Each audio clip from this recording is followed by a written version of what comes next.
Okay, so we're going to animate a couple of cameras um, and create a fly-through for our environment. So I'm going to cover animating a zoom. I'm going to cover animating a pan. And then we're going to cover how to bind a camera to a marker to tell Brenda, to tell Blender when to cut between different cameras. Right, so I normally start off with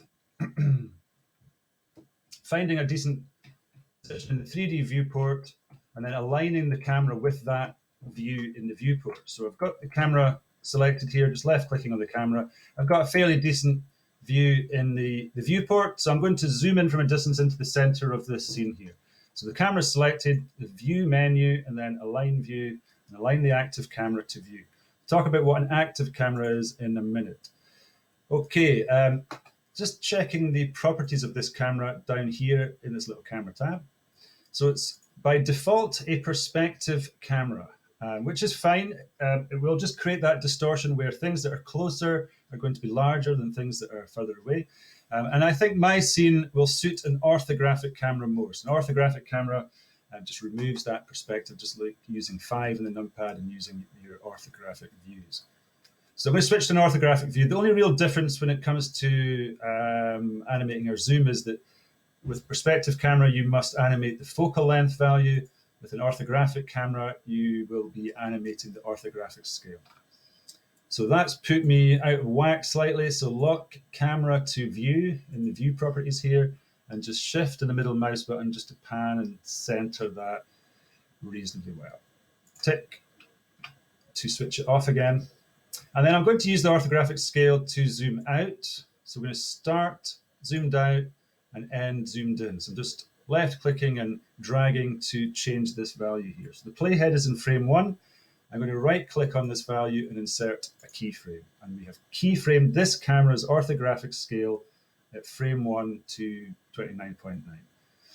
Okay, we can tell it's keyframe because it's got that yellow highlight. So I'm now going to move the playhead on an arbitrary number of frames, 100 frames here, and we'll zoom in. So again, just left clicking and dragging to the left to zoom in, just on the center of the scene. And we will right click and insert a keyframe there. And if we skip back in camera view, we will see that zoom happening quite nicely. Right, so at this point, we're going to switch to a new camera. So I'm going to go into frame 1. I'm going to go into front view. And Shift A to add in a camera. I'm going to move it up on the Z axis and talk about active cameras for a second. So you'll notice that this camera has a black triangle at the top and this camera does not. This is the active camera. So when we hit 0 on the numpad, it will jump to the active camera's view. Okay.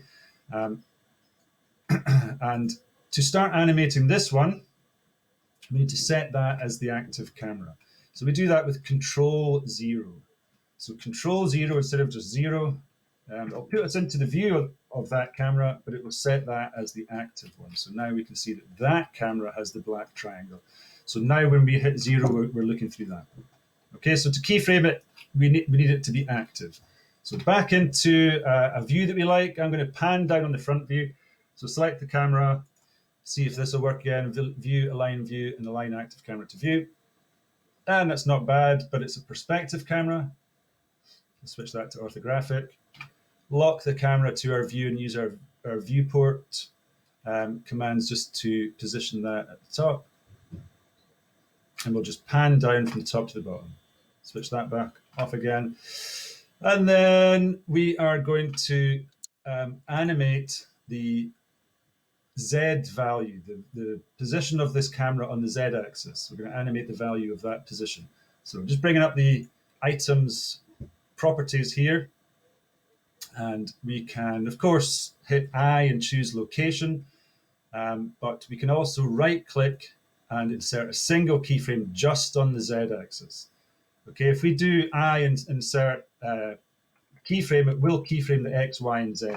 And just to keep the dope sheet from cluttering up too much, we only need the Z location here. We're not bothered about X and Y. Okay, so we can do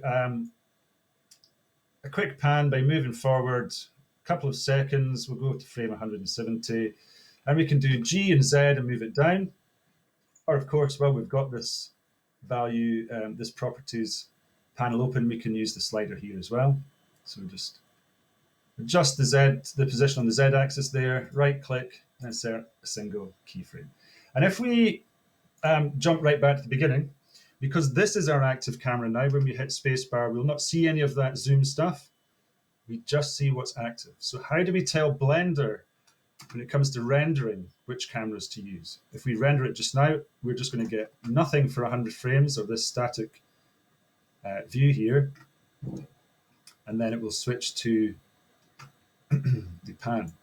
So we do this by adding markers. We've added markers before with the bouncing ball animation that we did. So we know how to do that, just hitting M in the dope sheet or the timeline. And then what we're going to do is bind the camera to the marker. Okay, so we want to tell Blender this should be the active camera in frame 1. So we have that frame selected, and we have this marker selected. We also need to have the playhead in the correct position. So the playhead is in frame 1, the camera is selected, the marker is selected, and we do Control B, bind camera to markers. Okay, and then we want to tell Blender that at frame 100, this is the active camera here. So same thing, camera selected, marker added and selected, playhead at frame 100. I think we need to hover over the marker as well. Yeah, it does nothing there until we hover over the marker, Control B, and it's now knows to switch to the camera 001 at frame 100. Okay, so when we go into camera view now and jump back to frame 1, with any luck, we'll see our zoom, and then it'll switch to our pan. Okay, so as well as providing some simple evidence for your environment modeling, for the 3D modeling unit and the 3D animation unit, this is very good practice in cutting between different shots, setting up shots, and then cutting between the different shots for your actual E4 animation. Okay, so add a couple more shots if you like. This would be the absolute minimum, 2 different cameras, because I want you to practice that switching between cameras. But for your fly through, don't get too carried away. We don't want this to be a 30-second epic. We want this to be the maximum of about 10 seconds tops, and switch between a minimum of 2 cameras. Try 3 or 4 cameras, maybe a pan across the top, a pan down, a pan across. It depends entirely on what type of animation you have. But this is a chance, this is your opportunity to showcase all that wonderful modeling you've been doing in your environment and provide the evidence for those units. Okay, so hopefully that helps. Thank you.